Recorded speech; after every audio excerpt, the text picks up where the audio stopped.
Hello दोस्तों, मैं अर्चना पुंडीर हिंदी व्याकरण सागर में आप सभी का स्वागत करती हूँ।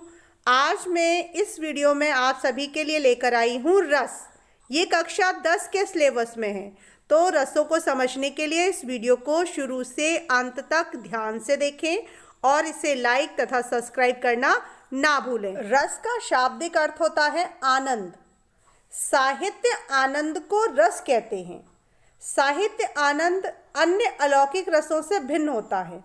इसे हम अलौकिक या ब्रह्मानंद सहोदर भी कह सकते हैं। जैसे किसी वस्तु को खाने से हमें आनंद प्राप्त होता है, वैसे ही काव्य को पढ़ने, सुनने या देखने से जो आनंद प्राप्त होता है उसे हम काव्य की भाषा में रस कहते हैं। रस को काव्य की आत्मा भी कहा जाता है।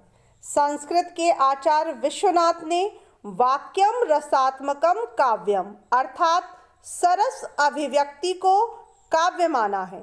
या हम कह सकते हैं कि वह वाक्य जो आनंद उत्पन्न करने वाला है उसे हम रस कहते हैं और उसी रस को काव्य की आत्मा स्वीकार किया गया है। नाट्यशास्त्र के प्रणेता तथा रसाचार्य भरत मुनि ने रस की परिभाषा कुछ इस प्रकार दी है। विभावानुभाव व्यवचारी संयोगाद रस निष्पत्ति ही, अर्थात विभाव, अनुभाव और संचारी भाव के संयोग से रस की निष्पत्ति होती है। निष्पत्ति अर्थात उत्पत्ति होती है। इस परिभाषा के आधार पर रस के 4 मुख्य अंग माने गए हैं: स्थायी भाव, विभाव, अनुभाव और व्यवचारी भाव। इसे ही हम संचारी भाव भी कहते हैं। पहला अंग है स्थायी भाव। स्थायी भाव वे भाव हैं जो प्रत्येक व्यक्ति के हृदय में सदैव स्थायी रूप से विद्यमान रहते हैं। दूसरे शब्दों में स्थायी भाव वे मुख्य भाव हैं जिनके साथ अन्य भाव चलते रहते हैं। जब स्थायी भाव का संयोग विभाव, अनुभाव तथा संचारी भावों से होता है तब रस की निष्पत्ति या उत्पत्ति होती है। दूसरा अंग है विभाव। स्थायी भावों के उत्पन्न होने के कारणों को विभाव कहते हैं, अर्थात विभाव वे कारण हैं जो रस की उत्पत्ति कराते हैं और ये 2 प्रकार के होते हैं: आलंबन विभाव और उद्दीपन विभाव। पहला है आलंबन विभाव। वह मुख्य कारण जिसके कारण रस उत्पन्न होता है। जैसे नायिका को देखकर नायक के हृदय में श्रृंगार रस की उत्पत्ति होती है, तो यहाँ पर नायिका जो है वो आलंबन विभाव है, क्योंकि नायिका के रूप सौंदर्य को देखकर ही नायक के हृदय में श्रृंगार रस की उत्पत्ति हुई है। अतः नायिका रस को उत्पन्न करने का मुख्य कारण है, इसलिए वह आलंबन विभाव है। दूसरा है उद्दीपन विभाव। ये विभाव स्थायी भावों को उद्दीप्त अर्थात जागृत करने का कार्य करते हैं।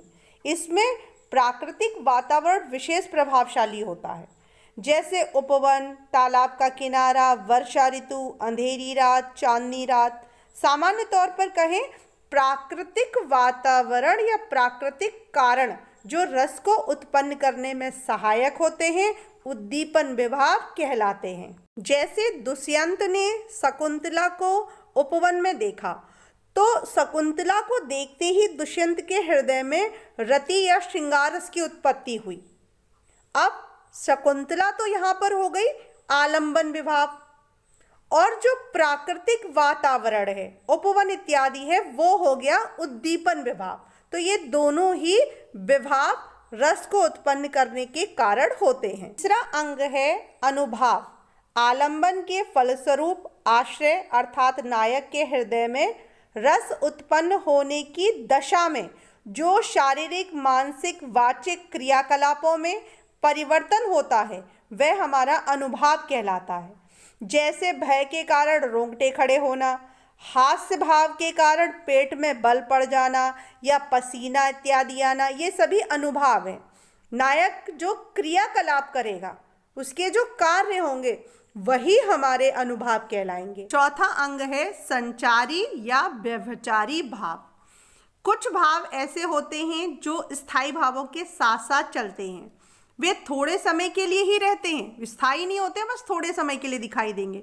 यह स्थायी भावों को जागृत कर स्वयं विलीन हो जाते हैं। ऐसे भाव हमारे संचारी भाव कहलाते हैं। इसके प्रकार या भेद। रसाचार भरत मुनि ने मुख्य 9 रसों को स्वीकार किया है।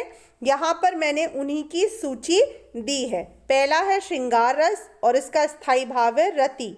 दूसरा है शांत रस, उसका स्थायी भाव है निर्वेद। तीसरा करुण रस है और इसका स्थायी भाव है शोक। चौथा हास्य रस है और इसका स्थायी भाव है हास। पांचवा वीर रस है और इसका स्थायी भाव है उत्साह। छठा रौद्र रस है और इसका स्थायी भाव है क्रोध। सातवां भयानक रस है और इसका स्थायी भाव है भय। आठवां बीभत्स रस है और इसका स्थायी भाव है जुगुप्सा या घृणा। नौवां अद्भुत रस है और इसका स्थायी भाव है आश्चर्य या विस्मय। इसके अलावा हिंदी साहित्य में अन्य 2 रसों को और स्वीकार किया गया है। पहला है वात्सल्य रस और इसका स्थायी भाव है स्नेह। दूसरा है भक्ति रस, इसका स्थायी भाव है ईश्वर विषयक रति या भक्ति भावना। ये हिंदी साहित्य के प्रभाव से आए हैं। अगले वीडियो में मैं आपको सभी रसों के उदाहरण और उनकी परिभाषा दूंगी, इसे ध्यान से